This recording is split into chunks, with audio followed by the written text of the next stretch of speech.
Good afternoon. Let's begin by acknowledging whose land we're on today.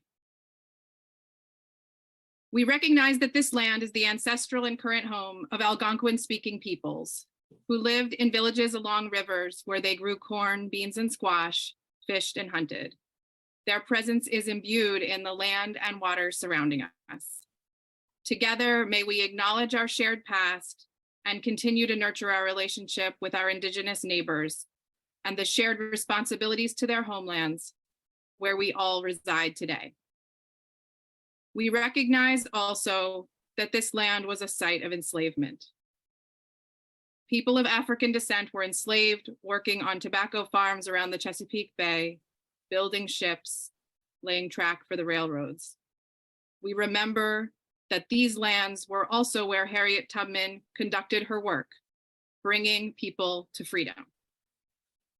Let's be mindful of the many legacies of violence, displacement, migration and settlement, but also of defiance and liberation that bring us together in Maryland today. Good afternoon. I'm Robin Lewis, she, her pronouns, and on behalf of Interfaith Power and Light, our co-host Interfaith Partners for the Chesapeake, and all of our grassroots partners, we welcome you to our 2023 legislative briefing for Maryland faith communities. I'm so glad that we're here on this Sunday, rainy Sunday afternoon. And for many years, I have served as the Director of Social Justice at the beloved Community Church, United Church of Christ in Prince George's County. As a Green leader myself in a Maryland congregation, I have been called by my faith to speak out to others in the faith community and beyond for environmental justice and climate equity. We in the faith community can be such a blessing to Maryland's larger environmental movement. Each year, this briefing equips us all to raise our voices in Annapolis on behalf of our neighbors and our common home. So, over the next hour and a half, between opening and closing prayer, we'll hear some guidance about how to advocate in Annapolis. We'll hear a call to action from Jamal Lewis at Rewiring America. We'll learn about 3 pieces of environmental legislation that our faith community can support in the Maryland legislature this session. And finally, we'll have a chance to engage more deeply around one of those bills in a breakout room. We'll share a lot of information today, so please take a moment, open the notes document that we've linked in the chat.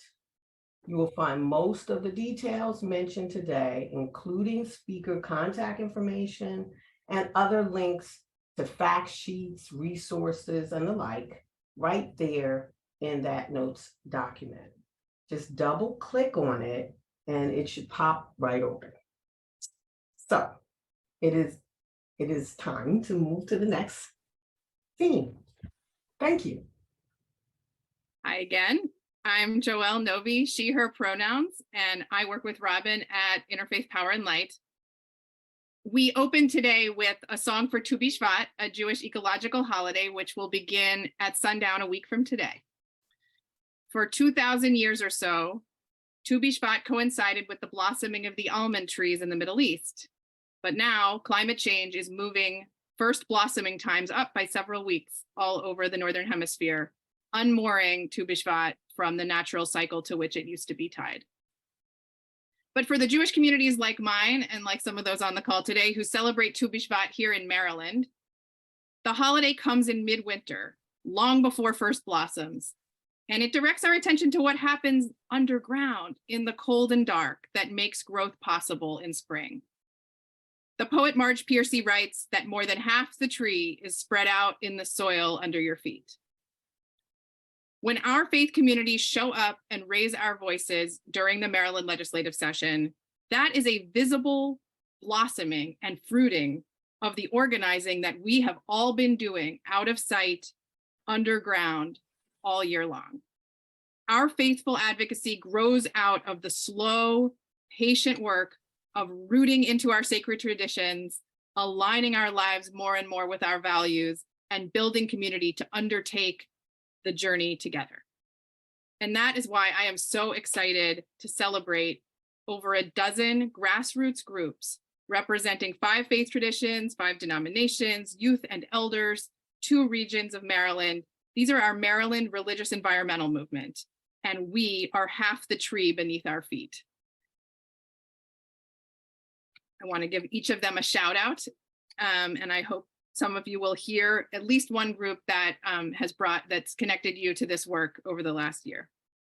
The Baltimore Washington Conference of the United Methodist Church Creation Care, Central Maryland Ecumenical Council, the Chesapeake Earth Holders Community of Engaged Buddhism, Climate Shura DMV, the Delaware Maryland Synod of the Evangelical Lutheran Church in America Creation Care Committee, Eco Sangha DMV, the Episcopal Diocese of Washington Care for Creation Task Force, and the Episcopal Diocese of Maryland, Green the Church DMV, Jewish Climate Action Network DMV, Jewish Youth Climate Movement Bethel Chizuk Emunah Kfutza, Maryland Catholics for Our Common Home, the National Capital Presbytery Earth Care Committee, the Justice and Witness Action Network, Central Atlantic Conference, United Church of Christ, the Unitarian Universalist Legislative Ministry of Maryland, and 2 regional groups, which we lovingly call MCFACS and MAX, the Montgomery County Faith Alliance for Climate Solutions, and the Multi-Faith Alliance of Climate Stewards of Frederick County.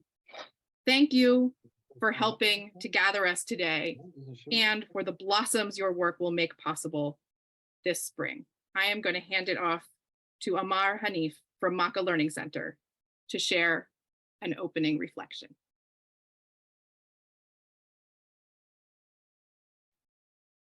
Good morning, everyone, or good afternoon, everyone. Sorry. My name is Amar Hanif. I am from Mecca Learning Center, and I just want to kind of give a reflection to try to set the tone for this, to start our event today, and hopefully provide us some encouragement with, speaking truth to power, I guess, with our, who in this case are our legislators down in Annapolis. So I wanted to share a hadith, which is basically a saying of the Prophet Muhammad sallallahu alaihi wasallam. And this is basically and it can also be a short story. So the story goes that one day the Messenger of Allah subhanahu wa ta'ala was, Prophet Muhammad sallallahu alaihi wasallam was passing by a companion by the name of Sa'd, and he was performing wudu, which is our form of purification, of ritual purification that we do before we pray and do things like read Quran and pray and things like that.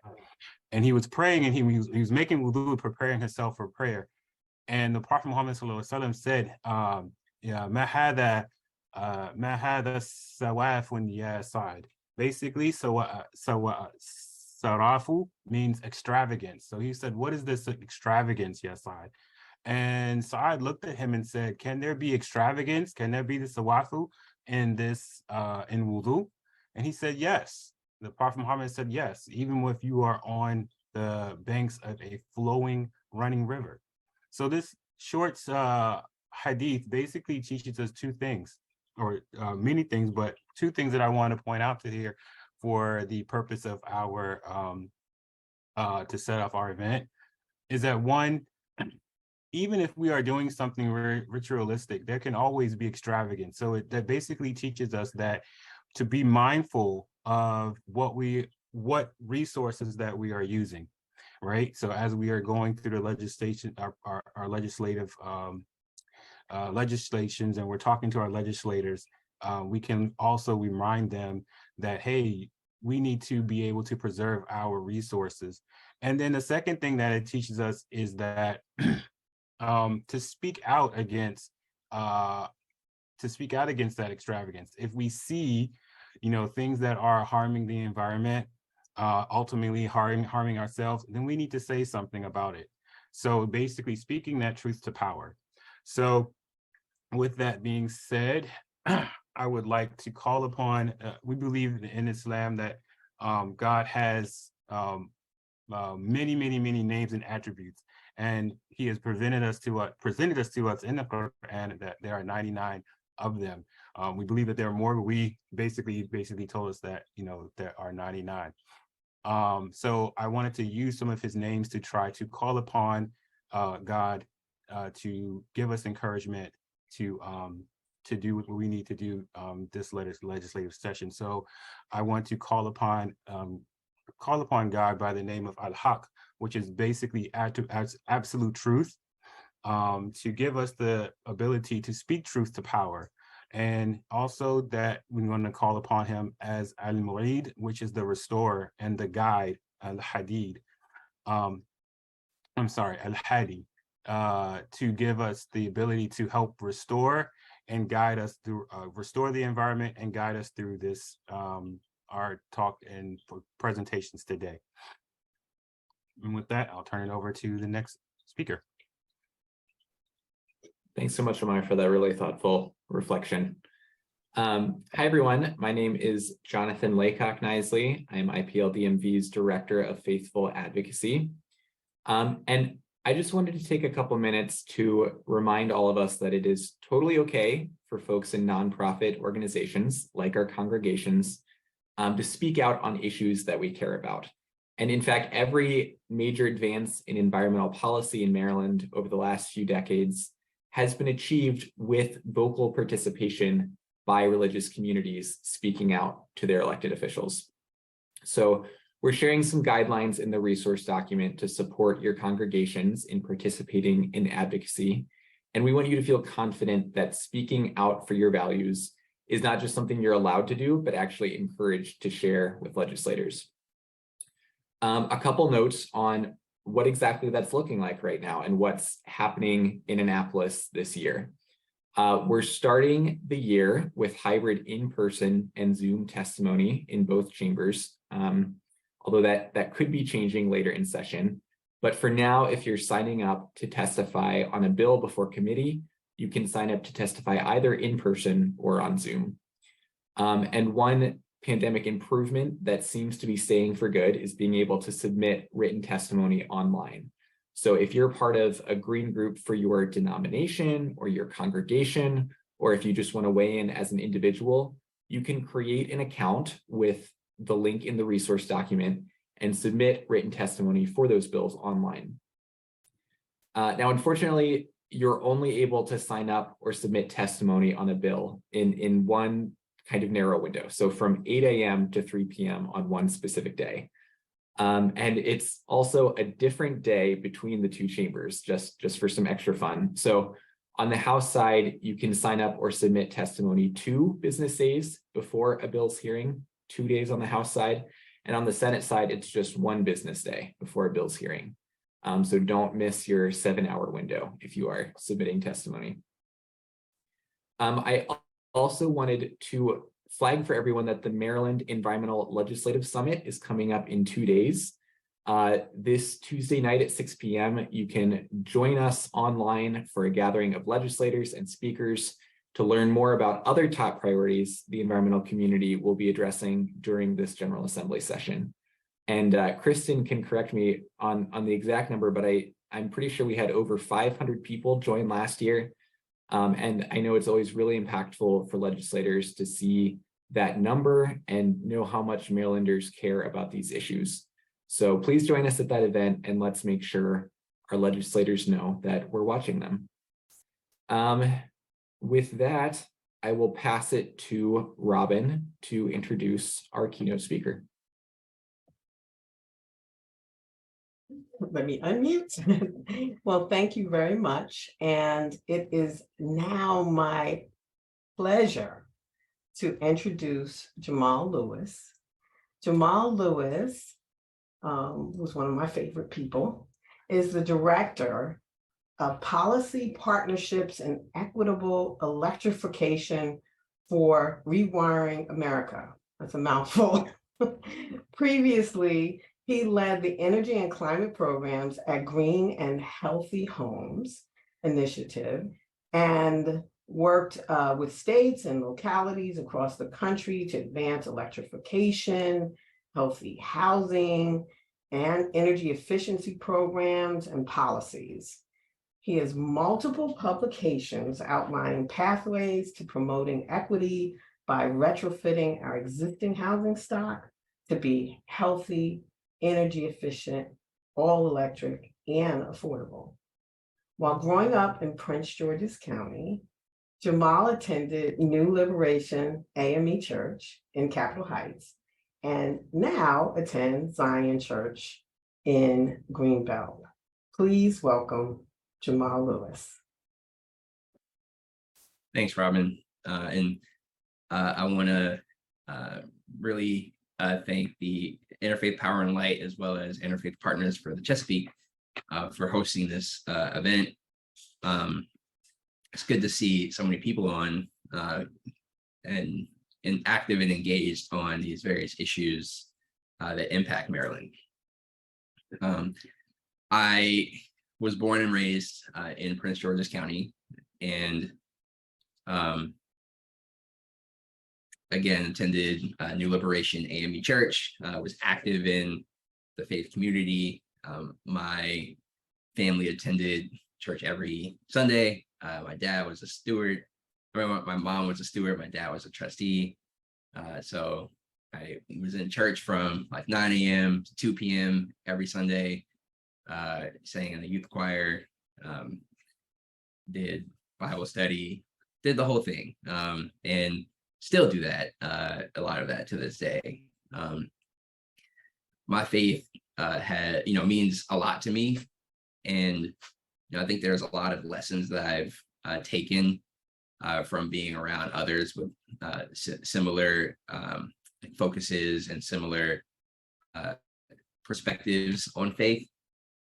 But I think the one thing that has really stuck with me was the fact that each of us really does have a purpose here on earth and has the power to make a difference in someone's life. And so I really try to embody that within the life that I live, and try to embody that within the work that I do. I, even from a young age, have always been engaged and interested in the environment. I started the first recycling program at my church. And so my dad was doing trustee stuff, my mom was doing steward stuff, I'd be collecting the paper bulletins, and then afterwards we would drop them off at the local recycling plant. So I always had an interest in preserving and saving the environment, but I didn't really know what that, like why that was or what that really meant. In high school, my favorite course or class that I took was environmental science. I loved going around to different streams, like seeing the organisms and just being in nature and understanding exactly how we interact with the environment around us. When I went off to college, I also was, I played basketball here in Maryland and was pretty good. So I was fortunate enough to play basketball in college. And, I struggled a lot with my purpose in college. I tried to major in environmental science. I failed my first couple of tests, struggling between navigating my time. And eventually I withdrew from that course and switched over to a communications major. But then towards the end of my sophomore year, I got really sick and almost died. I had a staph infection that got really bad, got into my bloodstream, and eventually ended up in the hospital. They were pumping me with fluids and antibiotics, and then some of that got into my lungs. I ended up with pneumonia, and it wasn't clear if I was going to survive. And prior to that, my aunt had passed away, a good friend had passed away, And obviously I'm here today to share my testimony, but part of me wondered then and still wonders now, like, what is my purpose here on earth? And why is it that I'm still here when folks who mean a lot to me are no longer here? And that, I think, hits home right now for me too, because just a couple weeks ago, one of my best friends passed away as well, kind of suddenly. So I'm coming here very raw in emotion right now, because I still wonder, what is it, like, what is my purpose here? And how can I help fulfill that purpose? Like, what do I need to do in order to fulfill that purpose?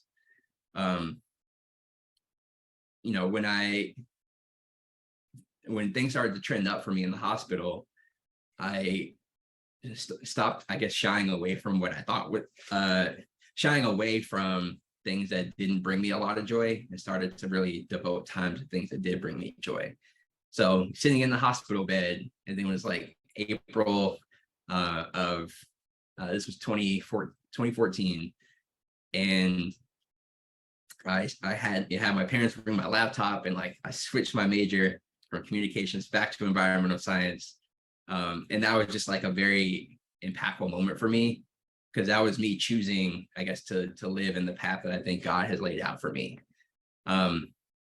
That fall, I passed the course that I failed freshman year, so it was like, I had a lot of pride in that, and I think that sort of started my journey on understanding exactly how I can help influence the environment, can help address climate change, and all of those sort of existential issues that we're dealing with. And I think, push comes to shove, I interned, I got, a grad degree in environmental health sciences. So a large part of my life has been focused on how we as humans interact with the environment, and how the environment impacts us as people. And eventually that led me to an organization called Green and Healthy Homes Initiative, which is based in Baltimore, Maryland, where I did a lot of work to improve the quality of the housing stock that impacts so much of how we live our lives. Part of that includes how energy efficient our life is, or our homes are, how healthy our homes are, whether they have lead or mold, and other hazards that can negatively impact our health. And all of that also ties into this existential crisis that we have of climate change. I think you're going to hear later on today the opportunity that Maryland has to not only improve the efficiency of buildings, but also start to wean off fossil fuels in the process. And one thing that I've learned is that it's really all interconnected. And the reason why, many of you probably don't know Rewiring America, but we're an organization dedicated to electrification. So what is that? That is the process of switching out machines that run on fossil fuels with machines that run on clean, zero emission electricity. For example, many of you are probably familiar with like the electric vehicle transformation that's happening across our country and in other parts of the world too. That is the electrification of our parts of our transportation sector. But there are other ways, other fossil fuel machines that can transform or be transitioned away from and towards zero emission electric technologies. And Rewiring America, we found that of the 80 of our country's total emissions, 87% of those emissions comes from the energy sector writ large. So, supply side, distribution, and then what we consume inside our homes. Well, almost half of those emissions come from decisions that you and I make, that consumers make, or have the power to make. That is how we choose to heat and cool our homes, what we choose to drive or how we choose to get around, how we cook our food, and how we heat and cool our water. So boilers, furnaces, stoves, cars, these are all decisions that each of us has the power to make. And that framing for me felt so empowering, because a large part of, like I started this whole talk, a large part of my life I've been wondering how is it that I can make a difference in my life? How is it that I can make a difference in the lives of people around me? And this framing just made it so much more accessible for me to take this existential crisis and break it down into something that I have the power to change. And that, I think, has empowered a lot of people to think more about the role that they play in our environment, the role that they play in solving our climate crisis. Now, we've gotten a lot of help too. Back in towards the end of last summer, the government, President Biden signed the Inflation Reduction Act, which created a lot of incentives for reducing our emissions and for transitioning away from fossil fuels writ large. A good part of that includes consumer incentives. So rebate programs, tax credits that you and I can take advantage of to help us make these decisions to switch from fossil fuel appliances to clean zero emission electric appliances. And so there is this trend happening where I think a lot of people are realizing exactly the power that they have to solve this climate crisis. The government's empowering us by incentivizing us further. And, if each of us chooses to switch and maybe influences our friends, our families to switch, we can collectively address almost half of our country's emissions. And if we include buildings like schools, office buildings, where like there are people making those decisions, that number, the almost half, jumps up to 3/4. So we can solve this issue, and we can do so hand in hand together. And recognizing that there is this trend happening with our federal government, there are states taking action. In Maryland, we have the opportunity to be a leader by going over and beyond these federal incentives to also influence the policies and programs that shape the way we use energy here in Maryland. And so I'm really happy and glad to see so many people here engaged in this and engaged in wanting to create a healthier, more accessible, more livable future, because that's what I want for my two nephews and my niece. And I imagine that's what all of you want for the people in your lives. So, as you go into this legislative session, I know all of you probably believe this already, but I'm just here to serve as a reminder. Your advocacy does matter. Your vote matters. Your decisions matter. And if we do all of this together, again, hand in hand, we can make a tremendous impact, not only on the environment here in Maryland, but on the environment and in the climate crisis that the entire world is dealing with.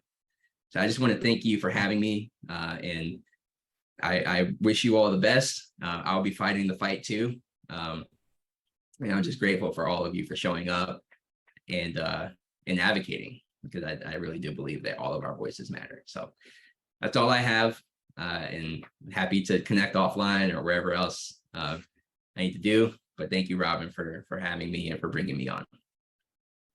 Thank you, Jamal. Thank you so much for that hopeful message and reminder that I just love the generational diversity on this call too. Scroll through the faces. We have young, medium, and older. This is a milestone birthday for me this year, and it's just really hopeful to hear from a young person like you and the commitment you have. And I'm glad you feel, and you should never doubt, that you are so important to all of the work that's happening. Each one of us matters, and that's just a beautiful message. So thank you. And thanks for being here, even though you're going through some things in your life. Well, hello, everybody. We're moving along in this agenda really well, and so glad everybody is here. My name's Jody Rose. I'm the Executive Director of Interfaith Partners for the Chesapeake. really just excited to rev everybody up for the session. IPC is building green teams at congregations throughout Maryland, DC, and Pennsylvania, and helping them implement projects and speak out as advocates. We have other staff on the call that you won't be able to see because they're working behind the scenes, but thank you so much to Taylor Swanson, Molly Rudo, and Natalie Johnson for all your help this afternoon and keeping things moving smoothly. And I hope that Jamal's words really start kind of, notching in your brain and getting you to think about, well, what are the things that you're going to be doing as an individual, whether that's making a phone call to your legislators or reaching out to your congregational leadership and getting them to sign on as an institution. So we'll be talking about some of those asks throughout the rest of the session. And I hope that that's always in the back of your mind when you're thinking about what it is that you're going to be doing. So we're going to begin to shift to the 3 priority pieces of legislation that we'll be focusing on tonight: the Energy Savings Act and the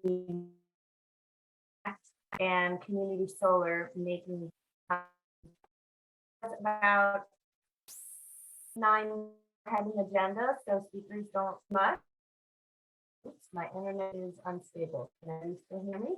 Okay. Got a message that my internet is unstable. So speakers, don't worry too much about your time. We're doing great on that. But if we are starting to run over, I will be like an audible and just kind of help everybody stay on path. Audience, feel free to put your questions in the chat box and we'll try to answer them.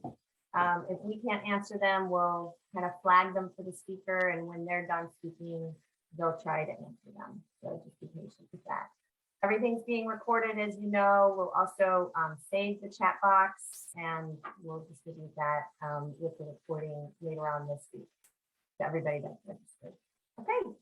So with that, I'm going to turn it back over to Jonathan at IPL to speak about the first bill. Great. Thanks, Jody. And thanks again to Jamal for that really wonderful message and message that teed me up so well. So for the past 2 years now, Interfaith Power and Light has been focused on turning away from burning fossil fuels everywhere that they're found, but especially, as Jamal was talking about, the fossil fuels we burn in our buildings, with methane gas, or what's sometimes called natural gas, being the most common of those. But that category also includes propane gas and heating oil. And so this year, our top priority in turning away from burning is passing the Energy Savings Act, which will help strengthen Empower Maryland. Empower Maryland is Maryland's home energy efficiency program. And we're updating Empower Maryland to help us choose new electric appliances like electric heat pumps, heat pump water heaters, and electric induction stoves to replace our fossil fuel appliances. Because of the dangers posed by fossil fuels at home, we say that we're doing this work for all that has breath. So we can go to the next slide. And instead of talking again about all the reasons we need to be turning away from burning, since Jamal did such a great job on that, I'll just quickly mention a couple ways congregations in Maryland have been helping to educate themselves and others in their communities about those dangers. So we now know that methane gas is a climate superpolluter, and unfortunately, methane leaks a lot.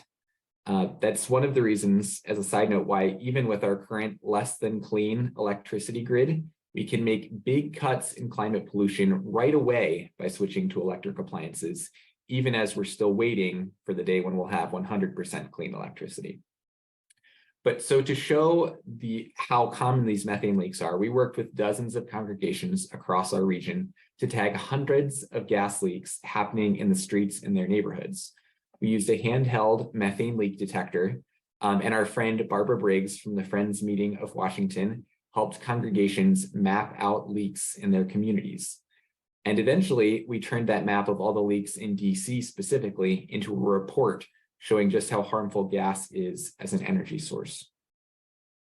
Now we're working to help people understand the indoor air pollution coming off of their gas stoves.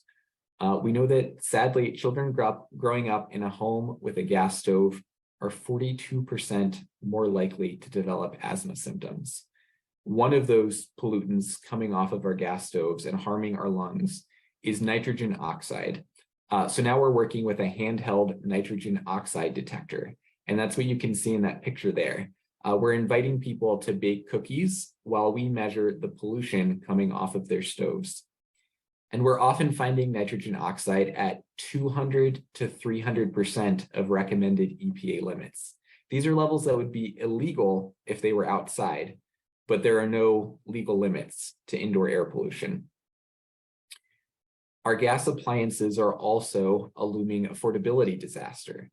The Maryland Office of the People's Counsel released a report this past fall showing that gas utilities in Maryland are planning to spend a huge amount of money on new gas pipelines. So their report projects that all this spending on new pipelines will cause methane gas bills to double or triple in the next 12 years, as utilities charge us for this infrastructure that we don't want or need.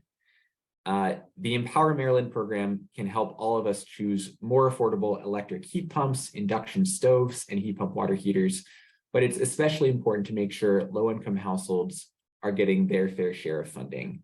And I'll say a little bit more about that funding at the end.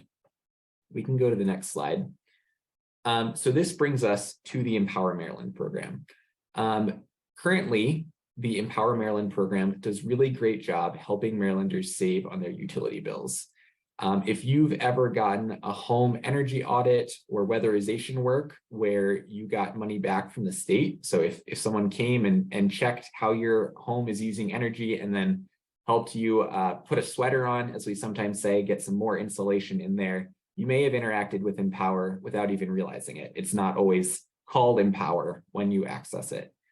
Over the past 15 years, Empower has saved Marylanders almost $13 billion collectively on our utility bills. And so it's done some really great things, and we want to build on that great foundation. The problem is that currently, Empower can't help people get off of fossil fuels and choose these electric alternatives that we know we need. If you have a gas furnace or a boiler, or if you're using heating oil or propane, you can't get a rebate from the state right now on a new electric heat pump.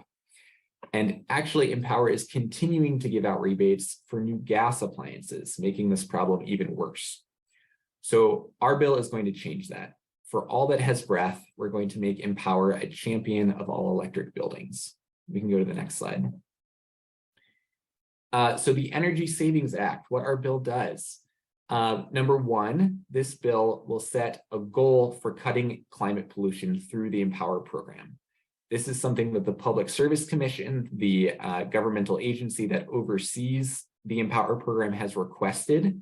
They've asked the General Assembly to set a goal on cutting climate pollution because our old way of measuring cuts to electricity no longer makes sense. We are certainly going to be saving electricity in different places, but our overall electricity usage isn't going to be going down as we're electrifying everything. The second thing our bill does, it stops spending our dollars, our ratepayer dollars, to subsidies on fossil fuel appliances. We just can't be spending our limited energy efficiency dollars on forms of energy that we know are unhealthy and increasingly unaffordable. Number three, it continues that work that Jamal was talking about, but now at the state level. We're going to help people get off of fossil fuels and switch to all electric appliances by providing rebates for those electric heat pumps and induction stoves and heat pump water heaters. And finally, our bill helps low-income households take advantage of both Empower Maryland and all that new federal money that's available by setting up a community outreach program that will include multilingual outreach specialists. So we can go to the next slide. And now is the time to do this work and strengthen Empower Maryland. Like Jamal was talking about, there are billions of dollars in new federal funding available to help people save energy and save money at home. And all of those programs are focused on electrification. So if Maryland doesn't pass the Energy Savings Act, if we keep our efficiency dollars focused on gas, we'll be forcing people to choose between those federal rebates and the state rebates, and we'll be leaving money on the table. I also wanted to note that we are supporting Delegate Charkoudian's low-income energy efficiency bill. This bill passed both chambers last year before being vetoed by the former governor. And Delegate Charkoudian's bill is essential to ensuring that low-income households get their fair share of Empower funding. And we want to see it passed quickly into law. So our bill, the Energy Savings Act, works really well with Delegate Charkoudian's effort, because as low-income households are finally getting their fair share of funding through Delegate Charkoudian's bill, we need the Energy Savings Act to make sure those funds can help them get clean, affordable, all-electric appliances rather than locking them into more decades of dirty fossil fuels. So we can go to the final slide. We need you and your congregations to speak out and help strengthen Empower, help pass the Energy Savings Act for all that has breath. In the resource document, you can download a sign that says those words. And if you take a picture holding that sign and email it to me or tweet it at IPLDMV, we'll tweet that picture at legislators at the right moment during session, and I'll be sure to include it in written testimony we submit for this bill's hearing. So I hope you will join our breakout group to learn more about this bill and going electric at home. Thanks. Thank you, Jonathan. Very exciting to see this stuff come together, and thanks for your work on studying the methane leaks and all that. That's really interesting. All right, so next up is going to be Josh Hastings with Forever Maryland, who will be speaking. Thank you all. Good to see everyone. So I wanted to first take a moment. And really thank. Good, can you hear me, Morgan? Jonathan, I wanted to say thank you for bringing up specifically all the other effects that are happening on the planet to lead towards the climate change and the current Anthropocene. I don't know if I can see a couple folks on here. Please raise your hand if you know the word Anthropocene. Do you know what I mean? Everyone know what I'm talking about? Couple of them not? Okay.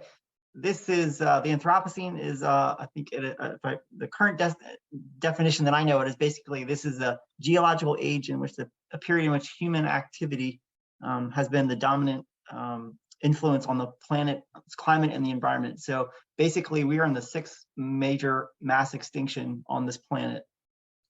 And part of that, a good part of that equation is because of the burning of fossil fuels. The other side of that is what you all may understand and know very well: human domination of the planet.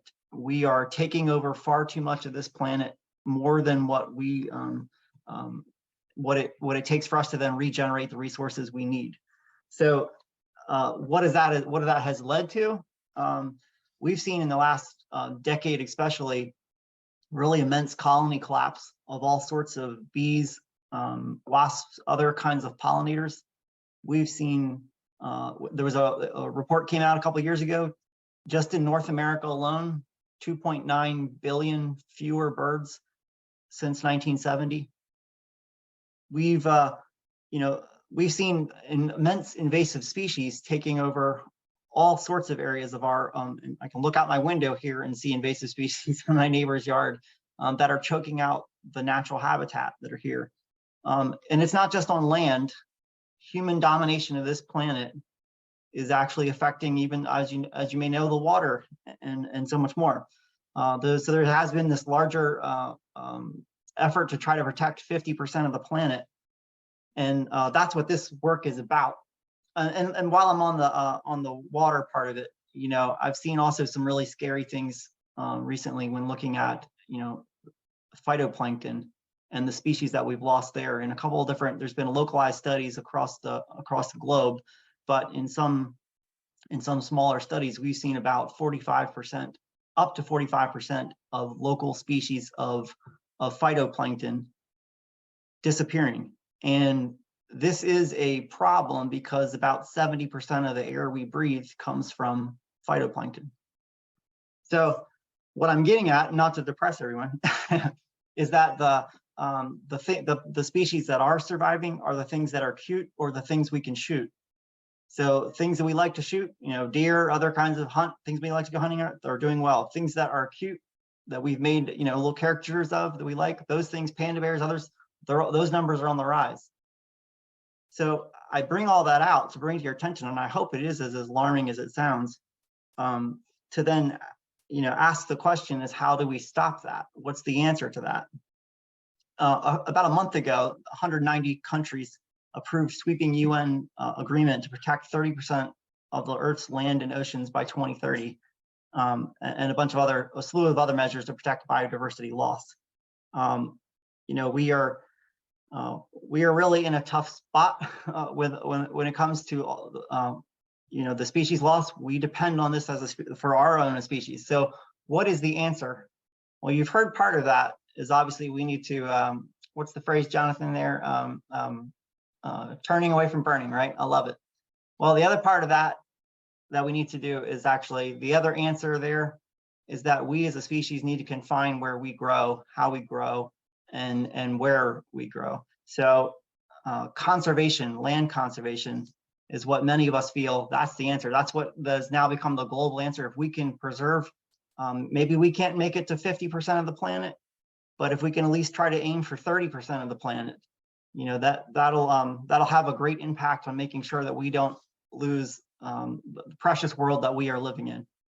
So I say all that bad news to then get into a little bit about Maryland. Now, Maryland, we've protected about 30%. Actually, if you look at just Maryland land, we've conserved a little less than 30% of our land, and about 24%, give or take, if you look at land and water. Now you have things like the Chesapeake Bay or other kind of areas, or other tributaries. So roughly 25% of our actual land and water, the land mass in Maryland, is protected. We only, of course, monitor about and go and actually visit of that land is protected about 11% of it. So I guess going forward, what do we do in order to protect our land? How do we reverse the terrible damage that's done? Well, this is where Maryland the Beautiful comes in. I put up here, as noted by the United Nations, more than 150, 170 species go extinct each and every day. As soon as President Biden came into the office, he said he wanted to tackle this problem. So they put together an executive order on tackling the climate crisis in home and abroad and conserving and restoring America the Beautiful. So that was more of a national goal of trying to get to 30% of U.S. lands and waters by 2030. So Maryland the Beautiful, this bill, also known as, this is our local version of trying to, our state version of trying to address that, protecting not just 30% of Maryland land by 2030, but we want to protect 40% of Maryland land by 2040. Additionally, what this bill does, it actually you can go to the next slide. We are setting aside a one-time $10 million into a pot for the local land trust, the organizations that are on the ground across the entire state. In almost every community across the state, you have a local land trust that there is working to help protect your land. Those organizations, many of them, when a nice property comes up and a space that has a critical species on it, what happens if that land suddenly comes up for sale? What has happened?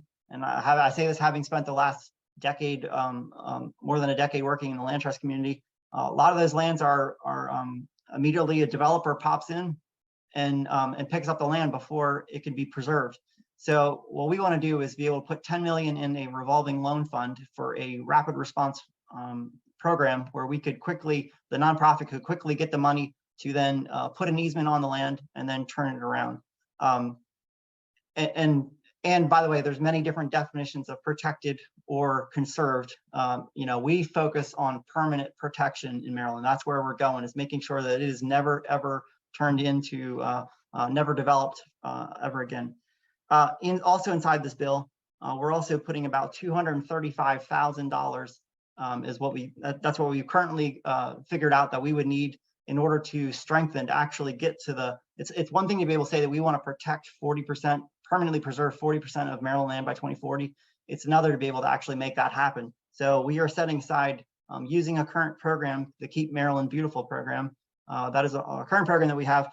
that actually touches every single community in the state, uses these funds, and probably a lot of the organizations on this call. So what we want to do is put more money into the ground to make more money into this program so that we can use the folks that are on the ground to actually improve the health of land. And then while we continue to preserve more land, and then also to monitor the land.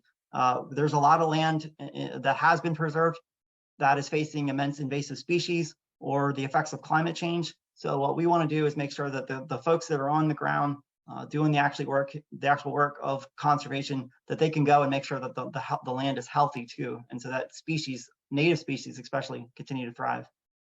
Next slide. There's also a companion bill that goes along with this, the Green Space Equity Bill. Delegate Dina Stein is putting this one through. He's also the House sponsor for the previous bill. And then Senator Elfreth is for Maryland the Beautiful, she's the Senate sponsor. So this bill, the Green Space Equity Bill, this was actually inside of an earlier version of the Maryland the Beautiful bill, but we pulled them out to make sure that they have a better chance of getting through together.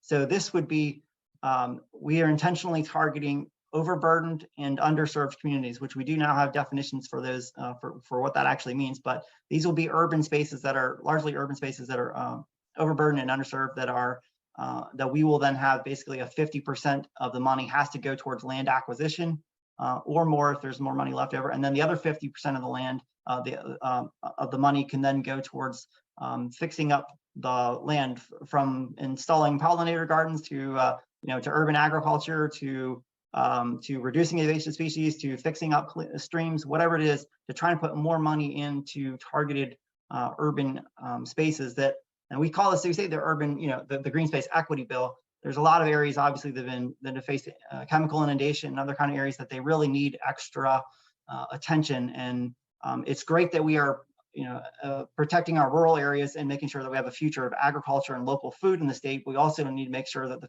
places where that have faced a lot of challenges in our urban areas, that they get the extra attention that they really do need now. So that bill, this would put it at $5 million, and then eventually going up to $10 million for funding. And we're hoping that this will be a really impactful amount of funding on top of what many of folks have already get through current preservation programs. I will actually put, I don't know if the next slide has it, maybe it's not, there's my contact info, and I've got my organization, I'm sticking in the chat. So I'm with Forever Maryland. We would love to have your, any kind of support that you can have. But as far as the ask, I'll, Molly, we can take care of that later, but I would love to have your help in signing. There's an online petition that we have put together. We really need to raise the awareness of not just this bill, but the intent. Why is it that, how do we go and address the immense challenges that we have with species loss? And how do we make sure that we're protecting that Maryland is really as biologically diverse as we really need it to be? This is the answer to do that. It's just one step, but I would appreciate everyone's help in making that happen. So thank you all. Thank you, Josh. Thanks for this work that you've been doing on this legislation. It's really important. Oh, somebody muted me. Okay. Thank you, Josh. Appreciate all the work you've been doing on this legislation. And so then our last speaker, we're going to shift to Kristen Harbeson to speak about the community solar work. Kristen from the Maryland League of Conservation Voters. Thank you so much. I'm delighted to be here. I find myself inspired by daunted by the challenges that have been presented by previous speakers, as well as the opportunities that we have for real transformation in the climate space and protecting our beautiful planet. I'm here with for the Community Solar Energy Generating System Program, which is a lot of words to say we need to make the Community Solar Pilot Program permanent. So Maryland League of Conservation Voters works at the intersection of environmental justice and climate change to ensure to fight for clean water, healthy air, and resilient climate for everyone in Maryland. And the Community Solar Program hits right in that sweet spot between climate change policy and environmental justice. Just very briefly, so community solar when you think about solar progress and when you think about expanding about what solar development looks like, you have rooftop solar, individual rooftop solar, where residents own or lease their own solar panels and feed the energy that they don't use back into the grid, for which they get a discount on their energy bill. Or you have these large scale, utility scale programs that are built and feed into the grid for everyone. And that helps to meet our clean energy goals. In between that is community solar. And community solar is a pilot program at this point that allows for those people who can't afford to put, or for whatever reason can't put solar on their own roofs. Maybe they live in houses like mine, which are too small or not sited properly, or they can't afford it, or they live in apartment buildings, but they pay their own utility bill. But they want to participate in the solar program, in the solar projects. They can subscribe to these smaller projects. These at this point, based on past law, it can be up to about 40 acres of solar projects. You subscribe to these projects and get credit for the energy that they produce, a share of the energy that they produce. If people have participate in community supported agriculture, it's a similar idea. You're not buying the farm, you're just buying a piece of the produce that's coming from the farm. And that's the model of community solar. And by doing that, by subscribing to these community solar projects, you get the same discounts, the same cost reductions, the same economic benefits you would get from owning your own solar panels. So this is designed especially to support low and moderate income Marylanders who would not be able to otherwise participate in the solar program. So this is a wonderful program. It was a pilot program because it was new when it started. And so they wanted to make sure it works. We know now that it works. So we need to make this program permanent. It's set to expire at the end of 2024. Actually, you can go to the next slide. I'm sorry, I've been rattling on about what it is. And I want to show that this is the Cedar Ridge Community Church community solar project in Montgomery County. They put in a solar project that also protected their church's labyrinth, prayer walk, and pollinator garden. Next slide, please. And I just want to make sure I get this right. This one is the Adat Shalom Reconstruction Congregation of Bethesda that subscribed to the community solar project. So they're participating in this program by subscribing to community solar as they pay their bills. So this is something that is absolutely important for faith leaders to participate in. Next slide, please. So, and I think actually this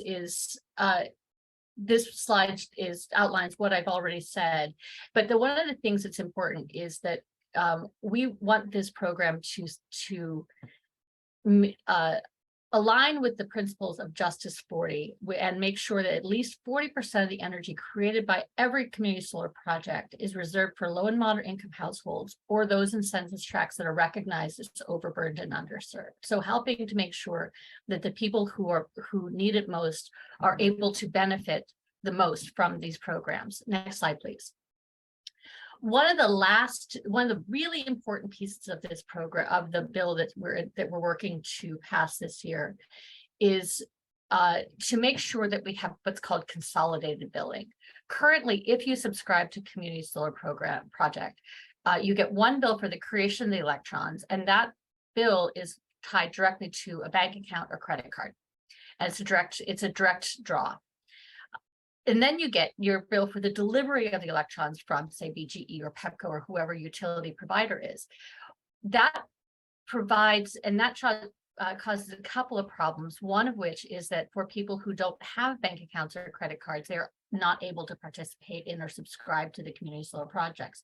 The other piece of it is if it's low, if you use energy assistance, if you're low income is and a lot of seniors are especially captured in this. If you are on energy assistance, you can only use energy assistance to pay your utility bill. So you can't use it to pay for the community solar. So what we need is for both bills to be aligned together on one bill in your utility bill. So it's consolidated billing, allowing everybody to participate. So we need this program to be made permanent, and we needed to make it work for everybody. And that's basically the bill. We're really excited to pass it. We do have an energy action alert on our website, which I will put the link to it in the chat, and I would be happy to talk about it more with everybody in the breakout group. And thank you all so much for this wonderful program and for all the work that you do. Great, thank you, Kristen. Thank you so much to our speakers. So now we're going to segue into the breakout rooms. Here we go. I think everybody's back in here now. Welcome back, everybody.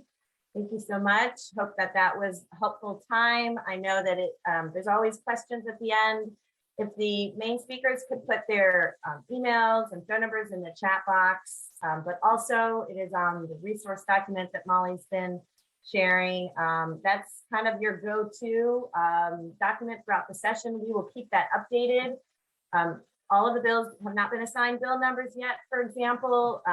You're going to need that when you make phone calls or when you write letters, and hopefully you get 10 signatures from your fellow members of your congregation or whatever that might be. You're going to need those bill numbers, so you can constantly refer back to that resource page and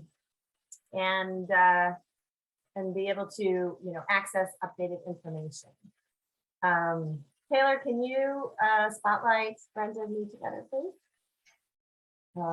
So I'm going to invite Pastor Brenda White from, oh, I'm sorry, before I jump to that, keep Pastor Brenda up here, please.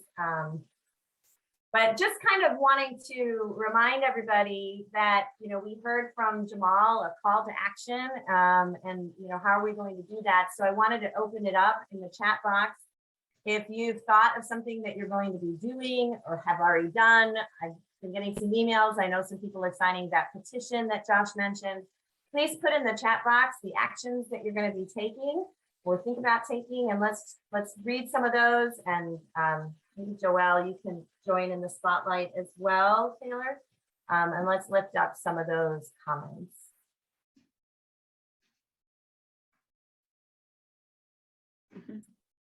And there was a question, will the chat be saved and available for reference? Yes, we will be, this has been recorded, obviously, so we will be sending out an email in a day or two with the a link to the recording, a summary of the chat box, and of course, another link to that resources document. Great, Liz Parker signed the petition. Thank you, Liz. Good to see you, Liz. What are some of the other actions people are going to be taking? I invite you to think about which of the campaigns you heard about today feels like a good fit for your congregation, and which you think, you'd be excited to rally folks around. Maybe people can't find the chat box. Well, I know that I will be working on trying to get congregations and denominational conference leaders to come out publicly in support of Maryland the Beautiful Act. So I'm going to be working on that this session. Great. We've got some letters from congregations that will be coming. Thanks, Thank you, Carrie, encouraging members to sign the petition. Trish will be sharing information about community solar, how easy it is to convert. That's great. Some other people that signed the petition. Excellent. Thanks, Sharing Anne. the information. Oh, sorry. Go ahead, Joelle. Oh, this is awesome. Thanks for everyone thinking about how to bring what you learned today to your congregations. You are the best person in the world to do that. Wonderful. We'll keep it coming. And with that, we're going to turn it over to Pastor Brenda to close us out with some closing remarks. Good evening. Good afternoon, I should say. It's my pleasure. With the 1 minute that I have left, that we have left, I'm going to reference Tracy Chapman's Mountain of Things for you to look at those lyrics in your time. But I want to close today with Stevie Wonder's Love is in Need of Love Today. And the lyrics begin, good morning or evening, friends. Here's your friendly announcer. I have serious news to pass on to everybody. What I'm about to say could mean the world's disaster, could change your joy and laughter to tears, and pain. It's that love's in need of love today. Don't delay. Send yours in right away. Hate's going around, breaking many hearts. Stop it, please, before it's gone too far. Most gracious God of the universe, we come to thank you for this opportunity. For all our eyes have seen, our ears have heard, and our heart fathoms. God, give us the courage and the strength to love one another, to love each other's sacred space, to love God creation that's made in your image and your likeness, which includes humanity. Give us the courage to love and the courage to journey together as we fight for the common good, advocate for the common good of humanity and of all of creation. Bless now and keep us in our respective places, and you can count on us to give you the absolute glory and the absolute praise. Protect us beyond our imagination. It's in the most holy name we pray and say amen. God bless you and keep you safe. Amen. Thank you, Pastor Brenda, and thank you, everybody. We'll resume with some music to send you off. Go forth and be advocates. Thank you, everyone. Have a great rest of your day.